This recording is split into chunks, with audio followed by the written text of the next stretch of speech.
नमस्कार दोस्तों, GS smart class में आप सभी का स्वागत है। जिन्होंने हमारे चैनल को अभी तक सब्सक्राइब नहीं किया है तो वे सब्सक्राइब कर लें और साथ में इस बेल आइकन को दबाना बिल्कुल न भूलें ताकि आगे आने वाले नोटिफिकेशन आपको आसानी से उपलब्ध हो सके। तो चलिए दोस्तों, आज का विषय देखते हैं। आज का विषय है बिहार पुलिस अवर निरीक्षक दरोगा मुख्य परीक्षा के हल प्रश्न पत्र 2018 में जो पूछे गए थे उन प्रश्नों को व्याख्या सहित यहाँ बताने का प्रयास किया गया है। ये पार्ट 1 है जिसमें कुल 25 प्रश्नों को व्याख्या सहित हल किया गया है। शेष प्रश्नों के लिए पार्ट 2 देखेंगे। तो चलिए बिना कोई देरी किए हम लोग प्रारंभ करते हैं। पहला प्रश्न है, भारतवर्ष का न्यूनमती तेल शोधक कारखाना स्थित है। आपके लिए 4 ऑप्शन हैं, बिहार, महाराष्ट्र, असम, केरल। इसका सही उत्तर क्या होगा? आइए हम लोग देखते हैं। इसका सही उत्तर होगा असम। चलिए इसके कुछ व्याख्या पढ़ लेते हैं। भारतवर्ष का न्यूनमती तेल शोधक कारखाना असम राज्य में स्थित है। याद रहे, डिगबोई तेल शोधक कारखाना भी असम में ही स्थित है और भारत का सर्वप्रथम तेल शोधक कारखाना जो है वह डिगबोई है। असम में जो डिगबोई में तेल शोधक कारखाना 1901 में स्थापित हुआ था, यह भारत का सबसे प्रथम तेल शोधक कारखाना है। भारत का सबसे बड़ा तेल शोधक कारखाना जामनगर गुजरात में स्थित है। वर्तमान में भारत में कुल 23 शोधक कारखाना है। न्यूनमती तेल शोधक कारखाना जो प्रश्न पूछा गया है उसकी स्थापना 1961 ईस्वी में किया गया था। चलिए हम लोग अगले प्रश्न की ओर बढ़ते हैं। प्रश्न संख्या 2 है, गुलबदन बेगम ने किसके कहने पर हुमायूं नामा लिखा था? आपके लिए 4 ऑप्शन है, हुमायूं, अकबर, जहांगीर, औरंगजेब। इसका सही जवाब क्या होगा? आइए देखते हैं। अकबर। इसकी व्याख्या को देखा जाए, गुलबदन बेगम ने अकबर के कहने पर हुमायूं नामक पुस्तक लिखी थी। इस हुमायूं नामक पुस्तक में मुगल बादशाह हुमायूं की जीवनी है। यानी हुमायूं नामा में किसकी जीवनी है? तो हुमायूं की जीवनी है। अकबर के कहने पर गुलबदन बेगम ने लिखी थी, जिसमें गुलबदन बेगम ने हुमायूं की उदार प्रवृत्ति की प्रशंसा की है। और साथ में यह भी याद रखें, तुजू के जहांगीरी, यह बादशाह जहांगीर की आत्मकथा है। इसी रूप में एक बाबर द्वारा लिखी गई पुस्तक है बाबरनामा, वह बाबर की आत्मकथा है जो तुर्की भाषा में लिखा गया है, उसे भी याद रखें। चलिए हम लोग अगले प्रश्न की ओर बढ़ते हैं। अगला प्रश्न है प्रश्न संख्या 3, सीरी शहर और सीरी दुर्ग का निर्माण किसने कराया था? आपके लिए 4 ऑप्शन है, शेरशाह सूरी, फिरोज शाह तुगलक, अलाउद्दीन खिलजी और इल्तुतमिश। इसका सही जवाब होगा अलाउद्दीन खिलजी। इसके व्याख्या को हम लोग देखते हैं। सीरी शहर और सीरी दुर्ग का निर्माण अलाउद्दीन खिलजी ने कराया था। अलाउद्दीन खिलजी ने 1303 ईस्वी में सीरी के किला का निर्माण करवाया। इस किला का निर्माण कराने का कारण मंगोल आक्रमण से दिल्ली सल्तनत को बचाना था। हम लोग जानते हैं दिल्ली सल्तनत के खिलजी वंश के शासक अलाउद्दीन खिलजी थे और मंगोल आक्रमण से दिल्ली सल्तनत को बचाने के लिए इसने सीरी के किला का निर्माण करवाया था। अलाउद्दीन खिलजी वंश का एक योग्य शासक था जिसने 1295 से 1316 ईस्वी तक शासन किया। बढ़ते हैं हम लोग अगले प्रश्न की ओर। अगला प्रश्न है प्रश्न संख्या 4, टाइफाइड, जिसे हम म्यादी बुखार भी कहते हैं, फैलता है। ऑप्शन ए है छूने से, ऑप्शन बी वायु से, ऑप्शन सी कीट रोगवाही से या ऑप्शन डी दूषित पानी खाद्य पदार्थ से। इसका सही जवाब क्या होगा? इसका सही जवाब होगा दूषित पानी और खाद्य पदार्थ से। आइए हम लोग इसके व्याख्या को पढ़ते हैं। टाइफाइड, जिसे मियादी बुखार के नाम से ही जानते हैं, दूषित पानी खाद्य और पदार्थ से फैलता है। यानी दूषित पानी खाद्य पदार्थ से यह टाइफाइड नामक रोग होता है। टाइफाइड को आंत का बुखार के नाम से भी जाना जाता है। यह टाइफाइड रोग जो है साल्मोनेला टाइफी नामक जीवाणु से होता है और यह टाइफाइड रोग को क्लोरोमाइसीटिन औषधि का प्रयोग करना चाहिए। यानी जिस किसी को अगर टाइफाइड रोग हो गया है तो किस प्रकार के औषधि का प्रयोग करना चाहिए? क्लोरोमाइसीटिन नामक औषधि का प्रयोग करना चाहिए। चलिए हम लोग अगले प्रश्न की ओर बढ़ते हैं। प्रश्न संख्या 5 है, अकबर के 1567 ईस्वी में चित्तौड़ आक्रमण के समय वहां का शासक कौन था? 4 ऑप्शन हैं आपके लिए, अमर सिंह, महाराणा प्रताप, उदय सिंह, राणा सांगा। इसका सही जवाब क्या होगा? आइए हम लोग देखते हैं। उदय सिंह। चलिए व्याख्या देखते हैं। अकबर के 1567 ईस्वी में चित्तौड़ के आक्रमण के समय वहां का शासक उदय सिंह था। अकबर ने चित्तौड़ में जिहाद का नारा दिया था। अकबर के समय का एक प्रसिद्ध युद्ध है हल्दी घाटी का युद्ध, इसे याद रखें।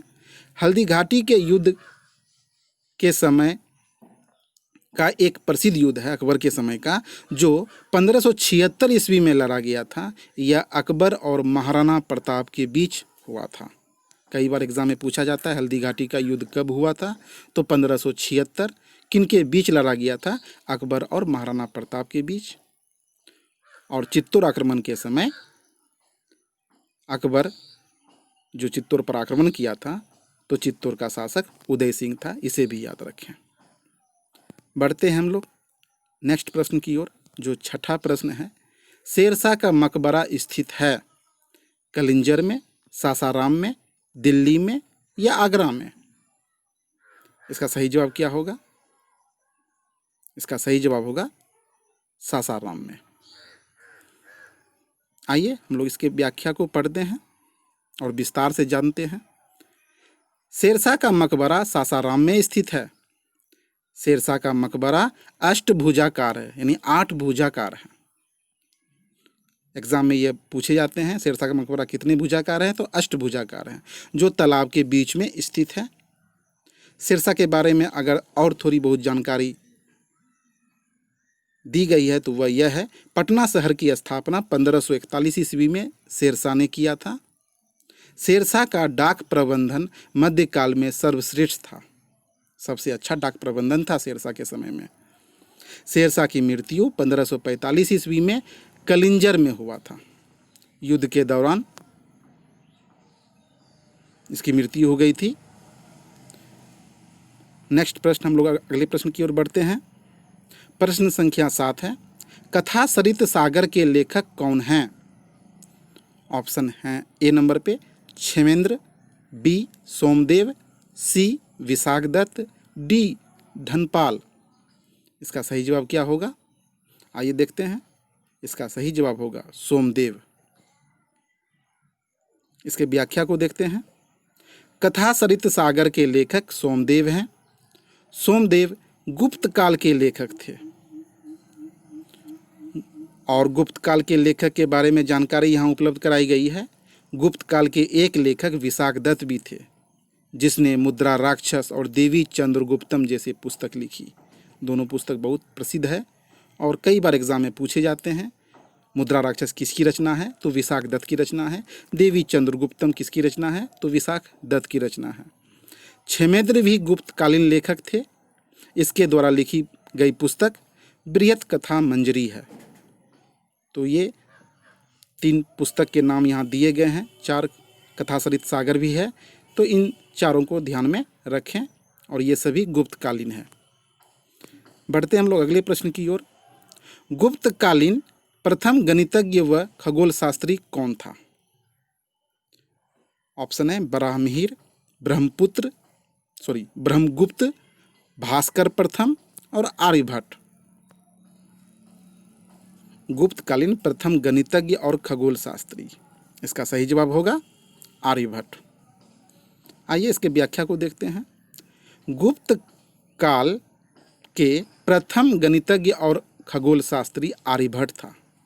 आर्यभट्ट ने सूर्य सिद्धांतिक पुस्तक की रचना की।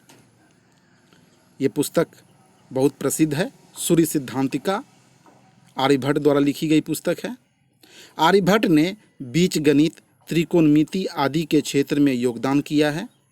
पाई का मान, वर्गमूल निकालने की विधि इन्होंने ही बताया है। ब्रह्मगुप्त को भारत का न्यूटन कहा जाता है। ब्राह्महिर ने बृहत संहिता और लघु जातक पुस्तक लिखी। तो यहाँ पर कुछ अन्य इन्फॉर्मेशन आपको उपलब्ध कराया गया है जिसे एग्ज़ाम में बार बार पूछे जाते हैं, तो इसे हमेशा याद रखें। तो बृहत संहिता और लघु जातक किनकी पुस्तक है? तो ब्राह्महिर की पुस्तक है। भारत का न्यूटन किसे कहा जाता है? तो ब्रह्मगुप्त को कहा जाता है। बढ़ते हैं हम लोग अगले प्रश्न की ओर, जो मेरा 8वां प्रश्न है। अंतर्राष्ट्रीय मुद्रा कोष का वित्तीयन किसके द्वारा किया जाता है? यूएसए के द्वारा, यूएनओ के द्वारा, कॉमनवेल्थ देश के द्वारा या सदस्य देश के द्वारा? सदस्य कहने मतलब यहाँ पर अंतर्राष्ट्रीय मुद्रा कोष के सदस्य हैं। इसका सही जवाब होगा सदस्य देश, यानी कि अंतर्राष्ट्रीय मुद्रा कोष का विनिमय जो होता है वह उनके सदस्य देश ही करते हैं जो अंतर्राष्ट्रीय मुद्रा कोष के सदस्य हैं। चलिए इसके व्याख्या को देख लेते हैं। अंतर्राष्ट्रीय मुद्रा कोष का वित्तीयन इसके सदस्य देश के द्वारा किया जाता है। अंतर्राष्ट्रीय मुद्रा कोष के सदस्य देशों को अंशदान के आधार पर उन्हें मत देने का अधिकार भी दिया गया है। अंतर्राष्ट्रीय मुद्रा कोष की स्थापना यानी IMF की स्थापना 1945 ईस्वी में किया गया था और इसका मुख्यालय न्यूयॉर्क शहर में स्थित है। अगले प्रश्न संख्या 10। बेरोजगारी व मुद्रास्फीति की संयुक्त घटक कहलाती है? मुद्रा संकुचन, विस्फीति, स्टैगफ्लेशन, सक्यूफ्लेशन। इसका सही उत्तर होगा स्टैगफ्लेशन। इसके व्याख्या को हम लोग देखते हैं। बेरोजगारी और मुद्रास्फीति की संयुक्त घटक स्टैगफ्लेशन कहलाती है। स्टैगफ्लेशन अर्थव्यवस्था की ऐसी स्थिति है जिसमें मुद्रास्फीति के साथ साथ मंदी की स्थिति होती है। अगर मुद्रास्फीति के साथ साथ मंदी की स्थिति होती है तो उसे ही हम स्टैगफ्लेशन कहते हैं। मुद्रा के मूल्य में जो परिवर्तन होता है उसके मूल 4 घटक यानी कि मुख्य 4 कारण होते हैं। ये 4 कारण हैं। नंबर 1 मुद्रास्फीति, इन्फ्लेशन।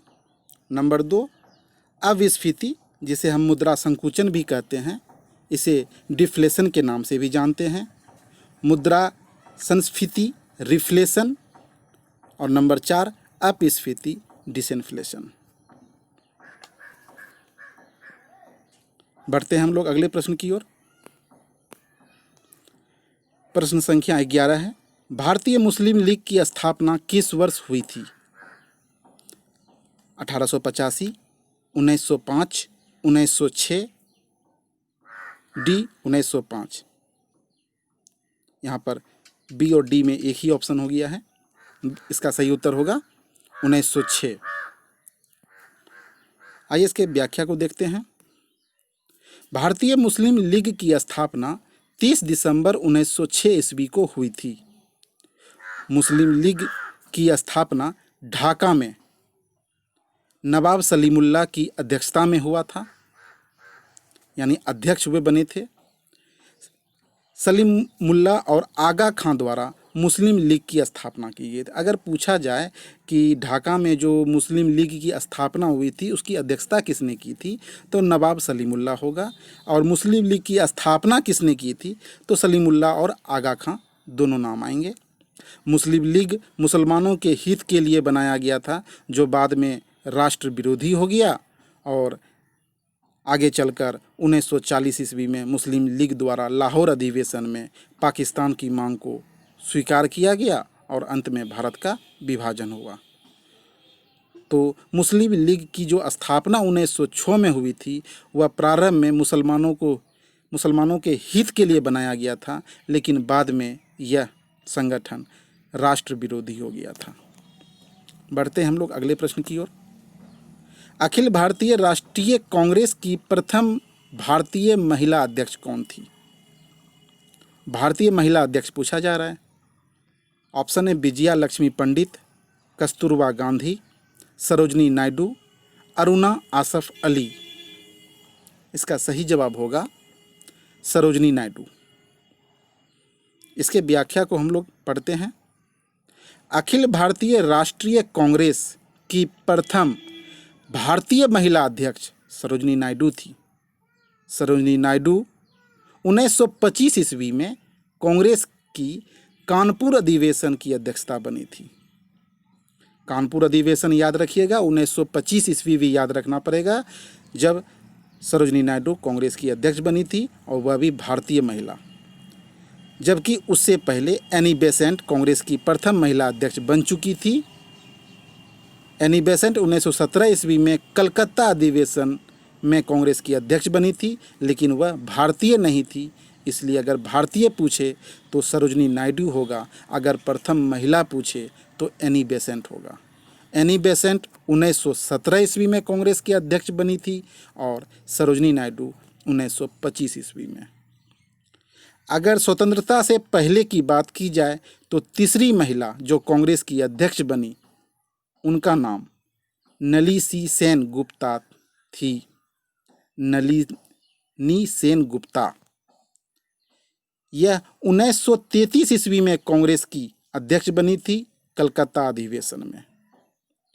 स्वतंत्रता के बाद कांग्रेस के अध्यक्ष यानी स्वतंत्रता के समय कांग्रेस के अध्यक्ष जेबी कृपलानी थे।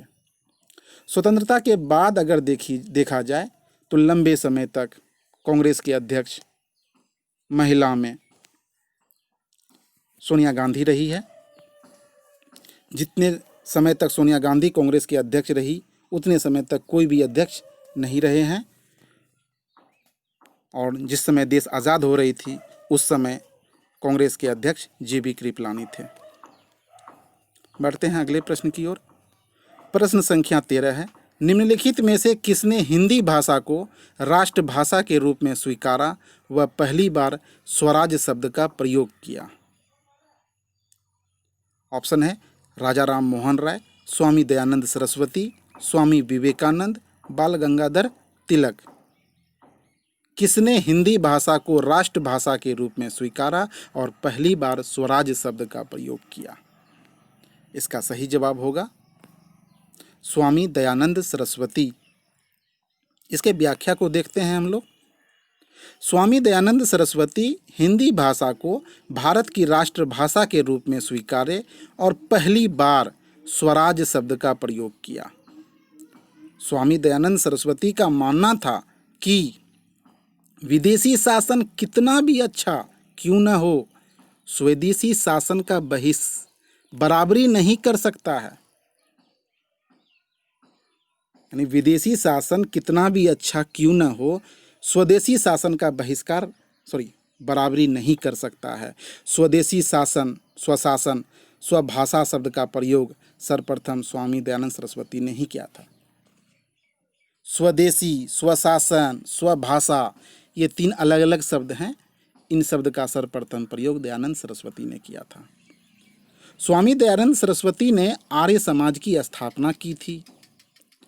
कांग्रेस ने 1906 ईस्वी में कोलकाता अधिवेशन में स्वदेशी का प्रस्ताव पारित किया था, यानी बंगाल विभाजन के विरोध में, जिस अधिवेशन की अध्यक्षता दादा भाई नौरोजी ने किया था।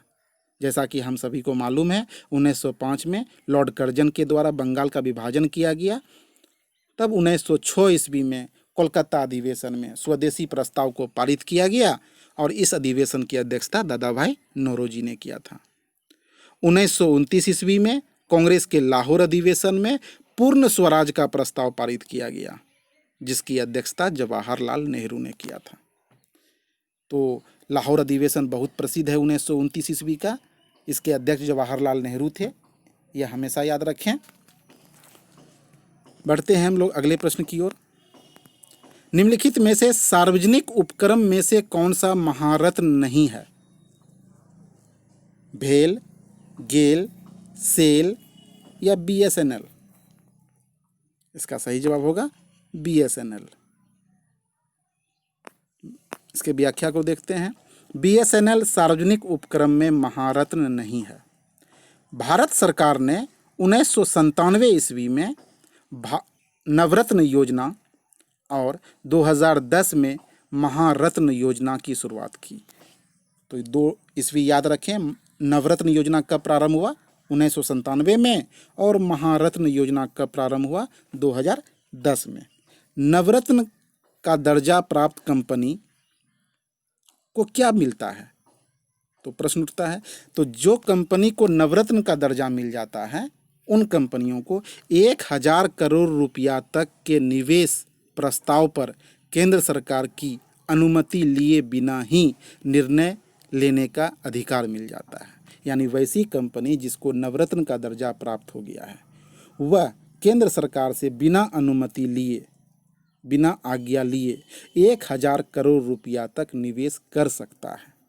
जबकि जिस कंपनी को महारत्न का दर्जा मिल जाता है, वह 5000 करोड़ रुपया तक निवेश बिना सरकार की अनुमति के कर सकता है।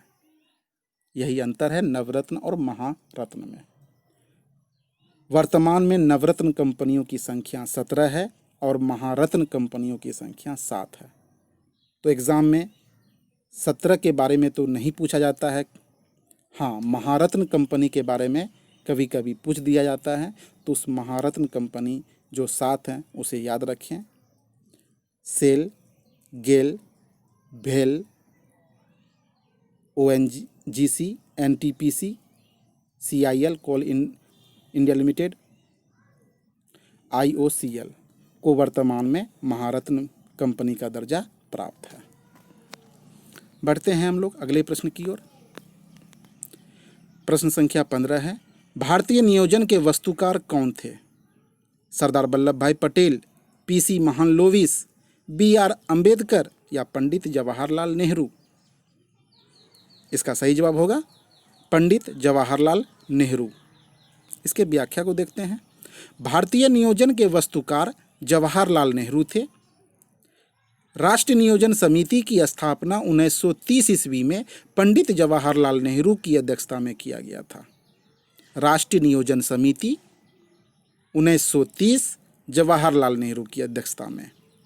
केसी नियोगी की अध्यक्षता वाले सहकारी बोर्ड के सिफारिश पर योजना आयोग की स्थापना की गई थी।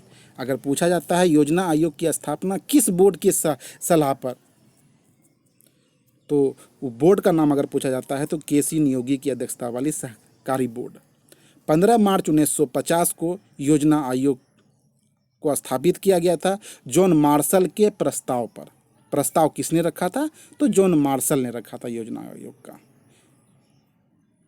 तो जॉन मार्शल का नाम भी याद रखें और केसी नियोगी का नाम भी याद रखें। बढ़ते हैं हम लोग अगले प्रश्न की ओर,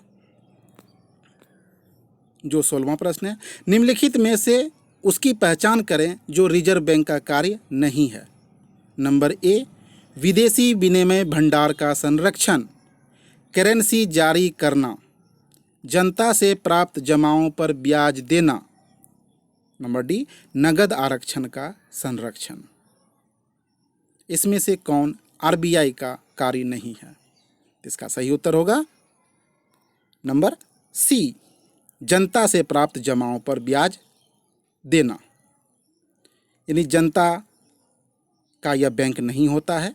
इसके व्याख्या को हम लोग देख लेते हैं। आरबीआई यानी रिजर्व बैंक ऑफ इंडिया का कार्य जनता से प्राप्त जमाओं पर ब्याज देना नहीं है।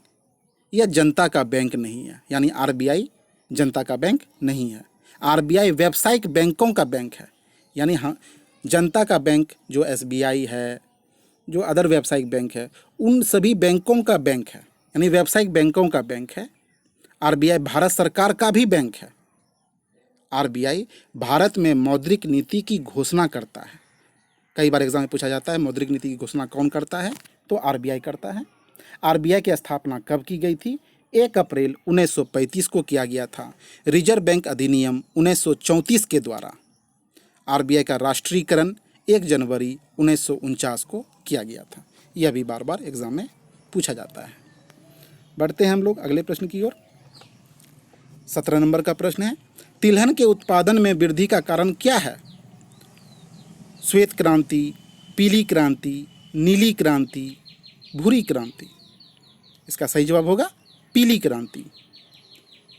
आइए इसके व्याख्या को देखते हैं। तिलहन के उत्पादन में वृद्धि का कारण पीली क्रांति है। अगर नीली क्रांति पूछा जाता है तो नीली क्रांति का संबंध मछली उत्पादन से है, झींगा मछली। श्वेत क्रांति, जिसे हम ऑपरेशन फ्लड के नाम से जानते हैं, अगर श्वेत क्रांति कहे या ऑपरेशन फ्लड कहे एक ही बात है, का संबंध दूध उत्पादन से है। दाल को गरीबों का दूध कहा जाता है, यह बात याद रखें। हरित क्रांति का संबंध खाद्य पदार्थ से है, इसमें कोई एक नहीं आएगा, खाद्य पदार्थ में सभी आ जाते हैं, तो हरित क्रांति का संबंध खाद्य पदार्थ से है। भारत में हरित क्रांति के सूत्रधार डॉक्टर एम.एस. स्वामीनाथन को माना जाता है। अगर भारत में पूछा जाता है कि हरित क्रांति के सूत्रधार कौन थे, तो एम.एस. स्वामीनाथन थे।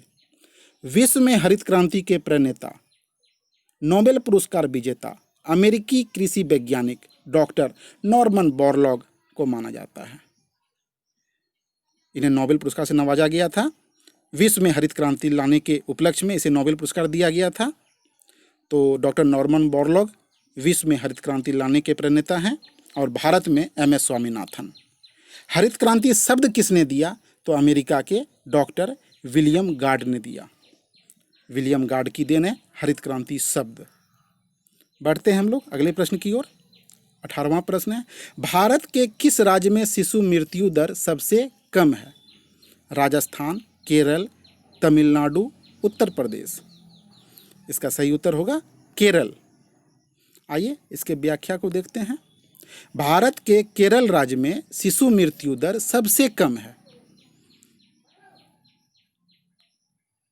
क्योंकि वह एजुकेशन में भारत में सबसे ज़्यादा है। भारत में शिशु मृत्यु दर वर्तमान में 17 प्रति हजार, यानी 1000 पर 17 व्यक्ति की मृत्यु होती है भारत में बच्चे की। भारत में सर्वाधिक शिक्षित राज्य केरल है। भारत में सर्वाधिक शिक्षित राज्य केरल है। भारत में सबसे ज़्यादा यानी उच्च जीवन स्तर केरल राज्य का ही है और भारत में सर्वाधिक लिंगानुपात केरल राज्य का है। तो एजुकेशन पर यह सब चीज़ डिपेंड करता है। आंकड़ा हमें यही बताता है। भारत का केरल राज्य सर्वाधिक शिक्षित है, लिंगानुपात सबसे कम है, लिंगानुपात सबसे अच्छा है, शिशु मृत्यु दर सबसे कम है। तो भारत में शिशु मृत्यु दर को आंकड़ा याद रखें 17 प्रति हजार। बढ़ते हैं हम लोग अगले प्रश्न की ओर। प्रश्न संख्या 19 है, विश्व व्यापार संगठन WTO का मुख्यालय कहाँ है?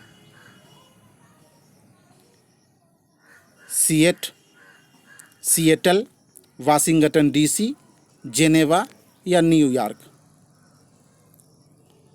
इसका सही जवाब होगा जेनेवा। आइए इसके व्याख्या को देखते हैं। विश्व व्यापार संगठन WTO यानी वर्ल्ड ट्रेड ऑर्गेनाइजेशन का मुख्यालय जेनेवा में है। गेट GAAT के स्थान पर 1995 1 जनवरी को विश्व व्यापार संगठन की स्थापना किया गया था। यानी गेट का नाम बदल करके WTO कर दिया गया था 1995 में। विश्व व्यापार संगठन विश्व व्यापार की सर्वोच्च संस्था है। विश्व व्यापार से संबंधित नियम कानून WTO ही बनाता है। विश्व कृषि एवं खाद्य संगठन का मुख्यालय रोम में है। विश्व आर्थिक मंच का मुख्यालय दावोस में है। बढ़ते हैं हम लोग अगले प्रश्न की ओर। प्रश्न संख्या 20 है, भारतीय संविधान में प्रारंभ में मौलिक कर्तव्य का उल्लेख नहीं था, संविधान संशोधन द्वारा संविधान के किस भाग में इसका समावेश किया गया? भाग 3 का ए, भाग 4 का ए, यानी मौलिक कर्तव्य का उल्लेख किस में है यह बताना है आपको। इसका सही जवाब होगा भाग 4 का ए। इसके व्याख्या को देखते हैं। भारतीय संविधान में प्रारंभ में मौलिक कर्तव्य का प्रावधान नहीं था। मौलिक कर्तव्य को 42वां संविधान संशोधन 1976 में सरदार स्वर्ण सिंह समिति के सिफारिश पर जोड़ा गया। भारतीय संविधान में मौलिक कर्तव्य को पूर्व सोवियत संघ रूस से अपनाया गया है। आरंभ में 10 मौलिक कर्तव्य का प्रावधान किया गया था, लेकिन 86वां संविधान संशोधन 2002 में एक और कर्तव्य को जोड़ दिया गया, जिससे वर्तमान में कुल मौलिक कर्तव्य की संख्या 11 हो गई है। अगर मूल संविधान में यानी प्रारंभ में पूछा जाए तो 10 मौलिक कर्तव्य थे। वर्तमान में 86वां संविधान संशोधन 2002 के द्वारा 6 से 14 वर्ष के बच्चों को निःशुल्क और अनिवार्य शिक्षा का अधिकार दिया गया मौलिक कर्तव्य के द्वारा, तो मौलिक कर्तव्य की संख्या 11 हो गई। तो यह सरदार स्वर्ण सिंह समिति के सिफारिश के आधार पर जोड़ा गया था। भाग 4 के ए में 51 के को अनुच्छेद 51 के को में। बढ़ते हैं हम लोग अगले प्रश्न की ओर। राज्य पृथ्वी पर ईश्वर का अवतार है, यह कथन किस विचारक का है? राज्य पृथ्वी पर ईश्वर का अवतार है, इसका सही उत्तर होगा हेगेल। हेगेल का यह विचार था कि राज्य जो है वह पृथ्वी पर ईश्वर का अवतार है। इसके व्याख्या को देखते हैं। राज्य पृथ्वी पर ईश्वर की अवतार है, यह कथन हेगेल का है। हेगेल जर्मनी का रहने वाला था, स्टुटगार्ट का रहने वाला था, जर्मनी के स्टुटगार्ट का। हेगेल की प्रसिद्ध रचना न्याय का सिद्धांत है। अगर एग्जाम में पूछा जाता है न्याय का सिद्धांत किसने दिया, न्याय का सिद्धांत नामक पुस्तक की रचना किसने की, तो हेगेल ने की। अरस्तु तो बहुत प्रसिद्ध है। अरस्तु यूनान के एक प्रसिद्ध दार्शनिक थे जो प्लेटो के शिष्य थे। अरस्तु किसके शिष्य थे, तो प्लेटो के शिष्य थे। और हम सभी को मालूम है सिकंदर महान अरस्तु के शिष्य थे। सिकंदर महान के गुरु कौन थे, अरस्तु। और अरस्तु किसके शिष्य थे, यानी कि अरस्तु के गुरु कौन थे, तो प्लेटो थे। ये सभी को यहाँ पर एक जगह करके आपको उपलब्ध कराया गया है। प्लेटो यूनान के प्रसिद्ध दार्शनिक थे। इसके गुरु सुकरात थे। सुकरात को भी याद रखिए।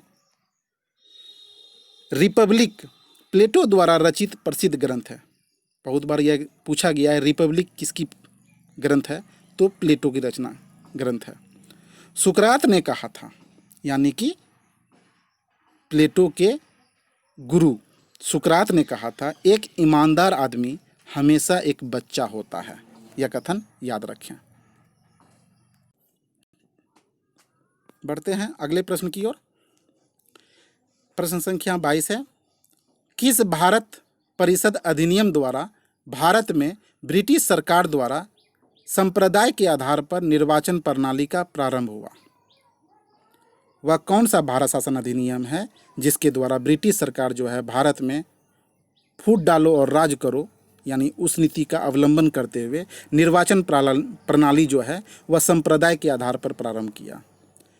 1892, 1878, 1890 या 1909? इसका सही उत्तर होगा 1909 ईस्वी में। आइए इसको व्याख्या में देखते हैं। 1909 ईस्वी के भारत परिषद अधिनियम द्वारा भारत में ब्रिटिश सरकार द्वारा संप्रदाय निर्वाचन प्रणाली प्रारंभ किया गया, यानी संप्रदाय के आधार पर, जाति धर्म के आधार पर। 1909 ईस्वी के भारत परिषद अधिनियम को मार्लो मिंटो सुधार अधिनियम भी कहा जाता है। अब मार्लो मिंटो सुधार अधिनियम क्यों कहा जाता है, तो लॉर्ड मार्लो उस समय भारत सचिव था और लॉर्ड मिंटो भारत का वायसराय था, इसलिए दोनों को मिलाकर मार्लो मिंटो सुधार अधिनियम कहा जाता है। इस अधिनियम में क्या खासियत थी? तो इस अधिनियम के द्वारा मुसलमानों को पृथक निर्वाचन का अधिकार दिया गया था। यानी मुसलमान के क्षेत्र में अगर कोई चुनाव लड़ना चाहता है तो मुसलमान कैंडिडेट ही चुनाव में खड़े होंगे और मुसलमान प्रतिनिधि अपने मुसलमान को ही चुनेंगे। तो यह मुसलमानों को पृथक निर्वाचन का अधिकार दिया गया था। फूट डालो और राज करो की नीति में यह बहुत कारगर साबित हुआ था अंग्रेजों के द्वारा। यह अधिनियम लॉर्ड मिंटो को भारत में सांप्रदायिकता का जनक कहा जाता है। 1909 ईस्वी के बाद 1919 में भी इसका विस्तार किया गया। आगे हम लोग देखते हैं कि 1932 ईस्वी में मैकडोनल्ड अवार्ड के द्वारा हिंदुओं में भी फूट डालने का कार्य किया गया था, जिसे पूना पैक्ट समझौता के द्वारा रद्द किया गया।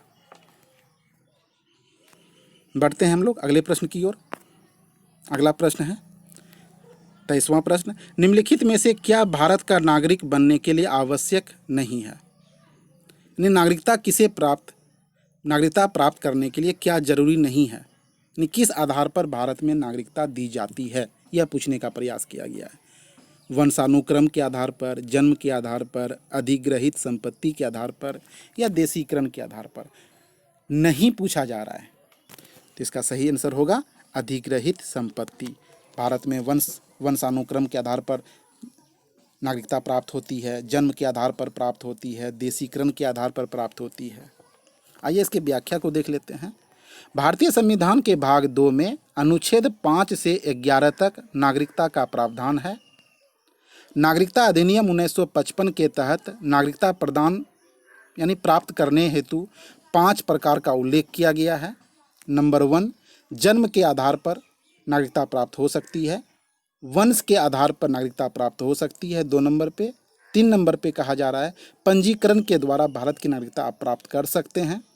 4 में कहा जा रहा है देशीकरण के आधार पर आपको भारत की नागरिकता प्राप्त हो सकती है। और 5वां है भारत के राज्य क्षेत्र में मिलने से नागरिकता प्राप्त आपको मिल सकती है।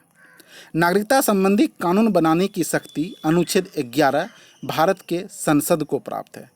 यानी भारत का संसद नागरिकता संबंध में कानून बना सकती है। अनुच्छेद 11 के तहत उसको यह शक्ति प्रदान की गई है। हाल ही में पाकिस्तान, बांग्लादेश और अफगानिस्तान के अल्पसंख्यक समुदाय के हिंदुओं, सिखों, जैनियों, पारसियों आदि को नागरिकता प्रदान करने हेतु नागरिकता संशोधन अधिनियम 2009 पारित किया गया। यहाँ संशोधन टाइपिंग में मिस्टेक हो गया है। नागरिकता संशोधन अधिनियम 2019 पारित किया गया। बढ़ते हैं हम लोग अगले प्रश्न की ओर। प्रश्न संख्या 24 है, लोकसभा के अध्यक्ष का अपना त्यागपत्र किसे संबोधित करता है? राष्ट्रपति को, प्रधानमंत्री को, उपराष्ट्रपति को या लोकसभा के अध्यक्ष को? इसका सही जवाब होगा लोकसभा के अध्यक्ष को।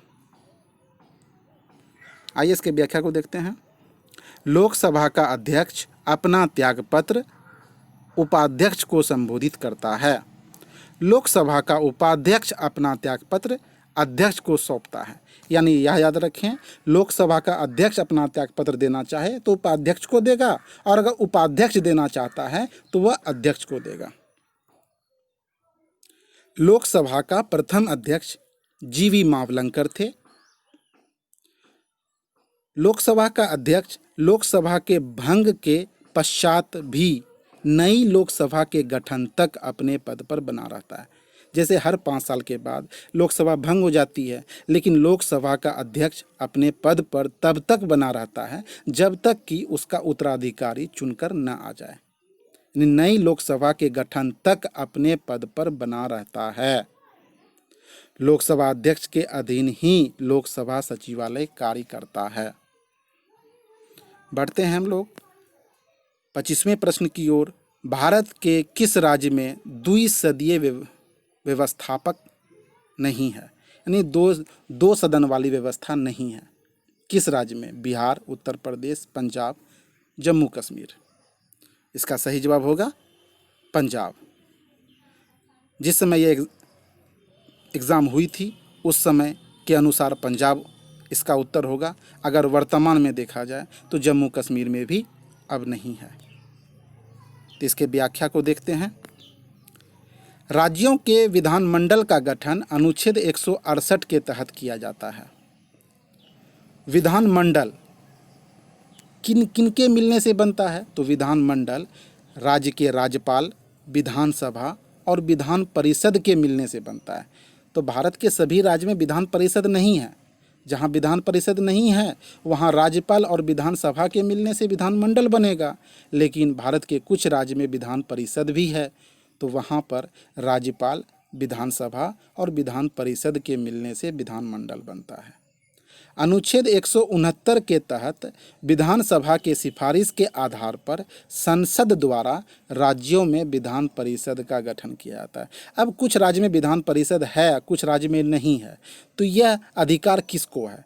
तो संविधान में कहा गया है कि अगर संबंधित राज्य का विधानसभा सिफारिश करे संसद से विधान परिषद बनाने के लिए 169 अनुच्छेद के तहत, तो संसद उस राज्य में विधान परिषद का गठन कर सकता है और उसका लोप भी कर सकता है। वर्तमान में भारत के 7 राज्य में विधान परिषद अस्तित्व में है। बिहार, उत्तर प्रदेश, महाराष्ट्र, कर्नाटक, आंध्र प्रदेश, तेलंगाना और हाल ही में तमिलनाडु। नोट में याद रखें, हाल ही में जम्मू कश्मीर से अनुच्छेद 370 को खत्म कर देने के कारण जम्मू कश्मीर का विशेष राज्य का दर्जा खत्म हो गया, जिससे वहां विधान परिषद का भी लोप हो गया।